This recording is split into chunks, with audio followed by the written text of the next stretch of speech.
Hi everyone, welcome back to HardReset.Info channel. Today I'm gonna show you how to log out your Gmail account on iPad mini. So as you see, I'm logged into my email, and all you need to do to delete your Gmail account, just go into the settings, then scroll down to the bottom as you will see the apps section, and try looking for the Gmail app,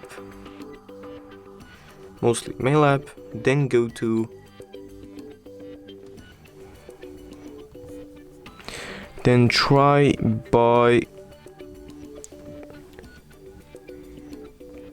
go to the mail accounts and then click Gmail account, then click delete accounts and then click delete from my iPad. And as you will see, you're logged out of the Gmail account. Thank you guys for watching this video. I hope you guys enjoyed. Leave a like and subscribe, and see you guys in the next one.